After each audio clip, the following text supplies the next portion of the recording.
uspjeh se mogao dokučiti jedino borbom. Zaista, s mukom dolazi i olakšanje. Iz bitke u bitku armija brojno jača i organizaciono se izgrađuje. Njeni udari razbijaju tehnički nadmoćne formacije agresora, a njeni položaji bivaju sve postojaniji. U međuvremenu je izgrađena logistika armije, koja je samo u 2 posljednje godine rata uspjela dopremiti više od 75.000 pušaka, 100 miliona metaka, 50.000 artiljerijskih granata i veliku količinu protivoklopnih sredstava kojima su zaustavljane ofanzive neprijatelja i uništavani njegovi tenkovi. Sve to i mnogo druge opreme unijeto je zahvaljujući upornosti i hrabrosti mnogih ljudi, kako je jednom rekao predsjednik Izetbegović, preko 7 gora i 7 mora, u uslovima različitih blokada i embarga. Bez toga oružja odbrana bi posustala, a rat je mogao poprimiti drugačiji tok. U ravnu i pitomu Posavinu agresor je dovukao 54 tenka, kojima je nastojao pregaziti položaje branitelja. Uzaman.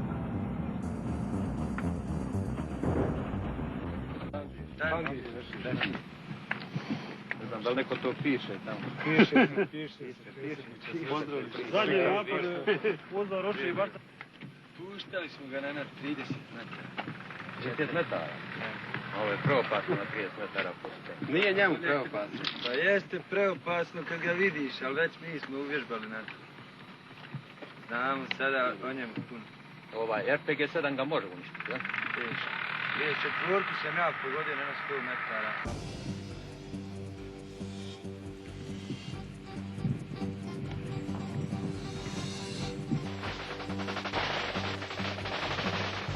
Davno je rečeno da pobjedu u ratu ne osigurava, nije zasluživala je istrajnost branitelja Goražda, koje nisu slomile ni očajne nestašice iznutra, ni hermetička opsada izvana.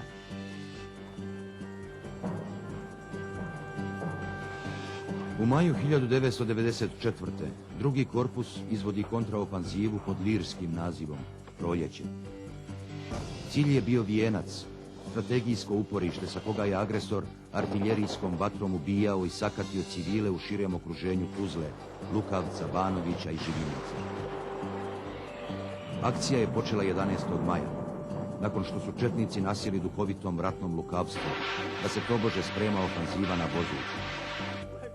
Njihove posade na Vijencu su stoga bile potpuno zatečene jurišom združenih jedinica drugog korpusa. Tom prilikom razbijena su 2 neprijateljska bataljona, zarobljena 2 tenka T-34, 5 topova ZIS 76 mm, 2 kompletne minobacačke baterije od 82 i 120 mm, 4 bestrzajna topa, 5 patova, 12 pamova, tone materijalno-tehničkih sredstava. Pobjedom na Vijencu najavljeno je oslobodilačko napredovanje armije Republike Bosne i Hercegovine. Proboj mora se izvršiti.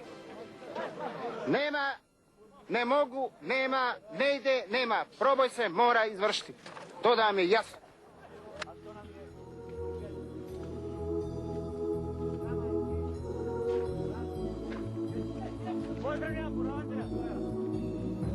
Napadajući agresora na izabranim pravcima, armija pokazuje kvalitet da iz operativnih prelazi u strateška dejstva. Vidjelo se to primjerice u Bihaćkoj krajini, gdje je 5. korpus oslobodio plato Grabež, istoimenu četničku utvrdu. Taj uspjeh na samoj granici mogućeg ostvaren je 25. oktobra 1994.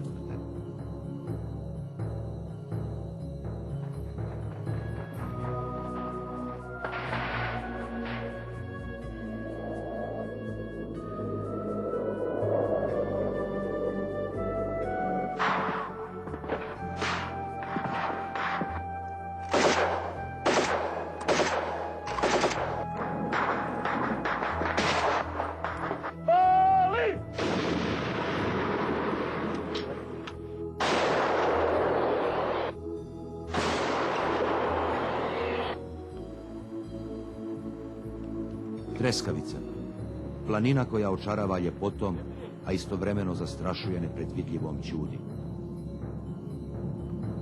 Na Treskavici je prvi korpus 30. oktobra, 1. i 2. novembra 1994. sravnio agresorska uporišta, zarobivši 5 tenkova, 4 transportera, 2 topa B-1, 7 protivavionskih sistema strijela, 14 pamova, nekoliko hiljada granata različitih kalibara i stotine hiljada komada pješadijske municije. Akcija je bila toliko uspješnija što je ostvarena bez jednog poginulog borca. Gospodine predsjedniče, prva tenkovska četa prvog oklopnog bataljona postrojena u vaš čast. Jedinica je formirana iz plijena što smo uzeli u proteklim borbenim dejstvima. Dragi vojnici, pozdrav domovini! Pozdrav!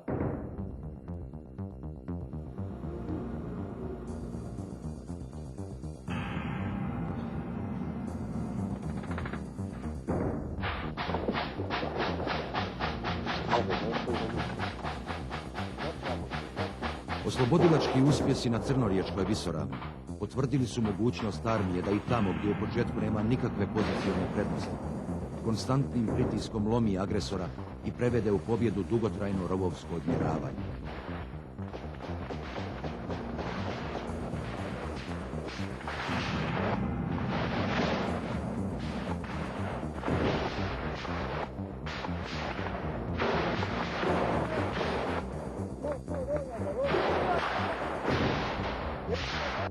Jedna od udarnih grupa je svoje četiri. Izvršili smo probe linije lijevim obuhvatom ove bajte. Pošto nam je LPG zakazao, morao sam partizanski prijeći ono ko u sutesti. Privukao sam se, znači, bacio bombu, neutralisao prvu četvrcu. Iz druge bajte su uspjela dvojica pobjeći. I onda je nastao pakao. Odozdo je počelo onda da bije s desne strane. Tu je ranjen moj dobar prijatelj Sena Švaka, koji mi je spasio život u stvari od ovog jednog međuda, ovog debelog. S njim sam se borio s puškom, uzeo sam za njegovu vrelu cijev i evo.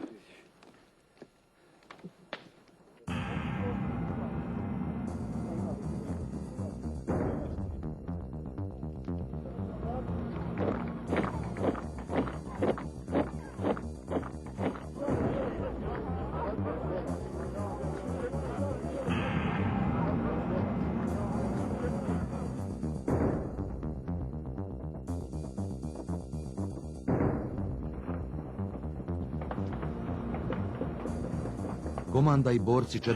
korpusa u ovo vrijeme učinili su Hercegovinu poprištem odvažnosti i bosanskog uspjeha.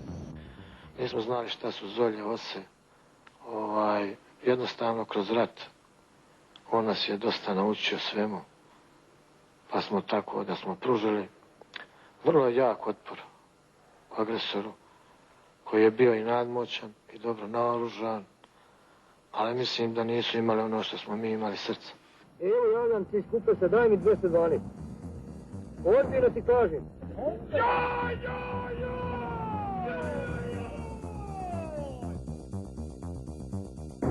Oslobađanje Kupresa 3. novembra 1994. godine bilo je dvostruko važno. Kao težak poraz nanijet srpskom agresoru i kao potvrda opredjeljenja Armije Republike Bosne i Hercegovine da nakon Vašingtonskog sporazuma zajedno sa Hrvatskim vijećem obrane dovrši oslobađanje zemlje.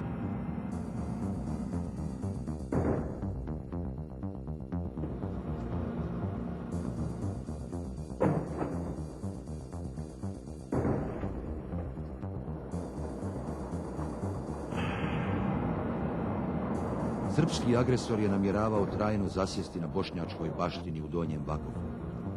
Promijenivši čak i rodno ime grada, nastojao je zatrti sve bošnjačko i islamsko.